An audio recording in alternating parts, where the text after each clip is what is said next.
Good morning, everyone. Welcome back to the channel Linguistics Net platform. From today onwards, I'm going to start the most expected question series for the Linguistics Net paper, and this is the part 1 of that series. So, let's begin. The very first question is a term used in linguistics referring to the quantification of the extent to which languages have diverged from a common source is known as. So here in this question they are asking about the technique basically, or the process through which the language we find out the common ancestors of the diverse languages. So that process is basically what is known as glottochronology. So here the option B is the correct answer. And if they are, and the technique used to find the source language is known as lexicostatistic. So do not confuse between the technique and the process used. So the process is known as glottochronology and the technique through which we find out is lexicostatistic. Okay, now let's move on to the second question. The second question is a technique used in glottochronology with which one attempts to make quantitative comparisons between the rates of change within sets of lexical items in hypothetically related languages, and thus to deduce the distance in time since the language is separated. So as in the previous question only I described, the technique is known as lexicostatistic. So through this technique we try to find out the different divergence that took place from the time the languages have separated from the common source. So the option A is the correct answer. Now let's move to the third question. Third question is assertions. There are two assertions given in third questions, and they are based on move alpha. So assertion 1 says that move alpha is a single universal movement rule which subsumes all specific movement rules, also called alpha movement. So this move alpha is also known as alpha movement, and it is single rule and it is universal movement rule.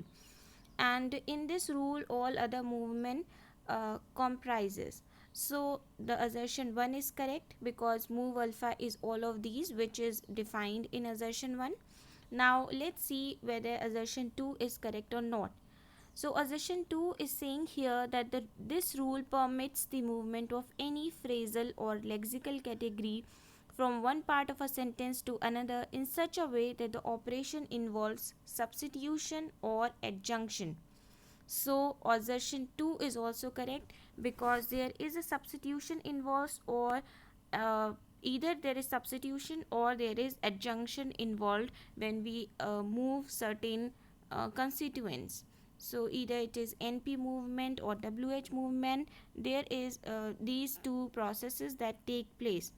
So the both assertion 1 and 2 are correct based on our understanding.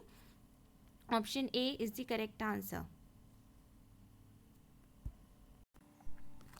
Question 4 is again assertion based question, and there are two assertions given and we have to tell whether both of them are correct, one of them, or the second one is correct, or none of them is correct. Okay, now the fourth one, assertion 1 is saying that a term used in grammatical analysis to refer to the sequential arrangement of words in larger linguistic units is known as word order. So this is basically the definition of word order, that we can define word order as a term which is used in grammatical analysis and which refers to the sequential arrangement of words in larger linguistic units. So this is how we define word order. So assertion 1 is correct. Now coming to the assertion 2, in later generative linguistics, languages with fairly fixed word order are called configurational languages. Those with fairly free word order are non-configurational languages. So now we got to know there are two kinds of languages. One is known as configurational, while other is known as non-configurational languages based on the type of word order they follow. So The fixed word order languages are what are known as configurational languages. This you should know. And the free word order languages are what are known as non-configurational languages. So both assertions are correct. So the option A is the correct answer. Let's recapitulate the point that fixed word order languages are what are known as configurational languages, and free word order languages are known as non-configurational languages. Moving on to the fifth question. The fifth question says a term suggested by Noam Chomsky to refer to a language viewed as an element of the mind of a person who knows the language, acquired by the learner and used by the speaker hearer, is known as. So there are two kinds of a language given by Noam Chomsky. One is known as I language and the other is known as E language. So here if the language is related to the mind, so the language is the I language. Now let's try to understand I language in detail too. So I language is basically which refers to a language viewed as an element of the mind of a person who knows the language.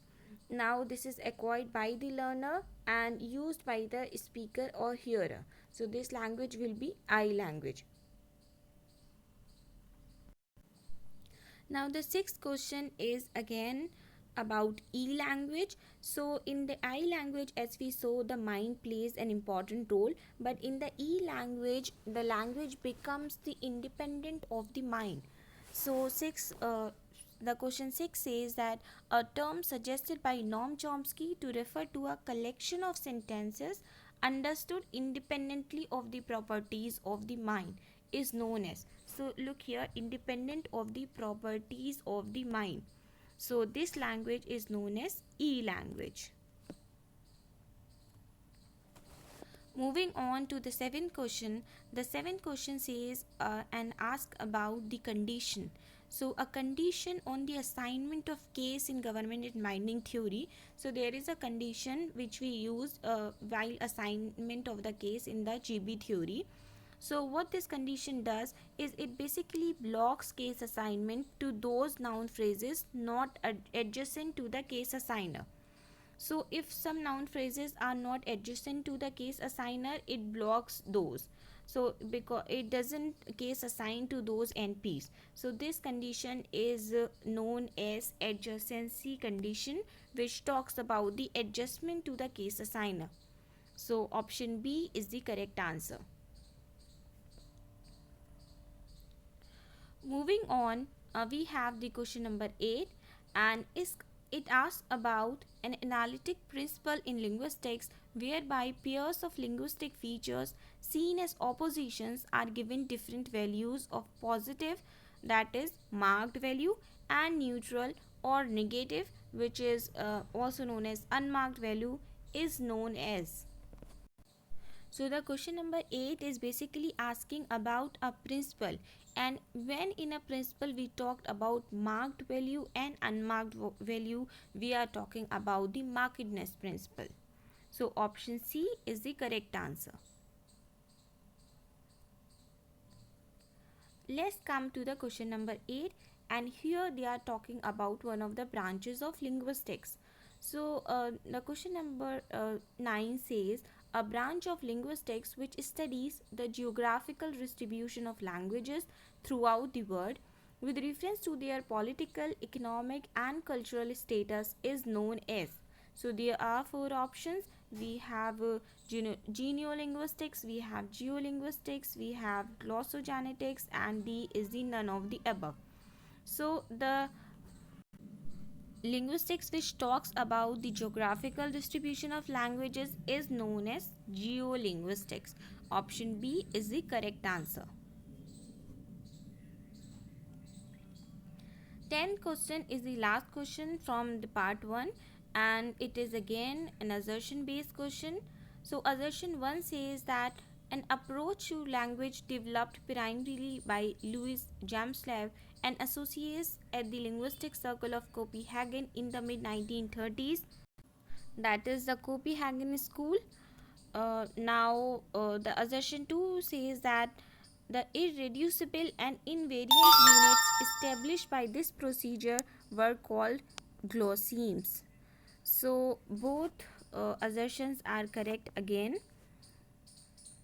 So the Copenhagen school is basically in which there is Louis Jameslevs, and there is a Copenhagen circle of linguistics, and then we have the definition of glossemes in the assertion too. And this definition is glossemes are basically irreducible and invariant units established by this procedure. So both assertions are correct again.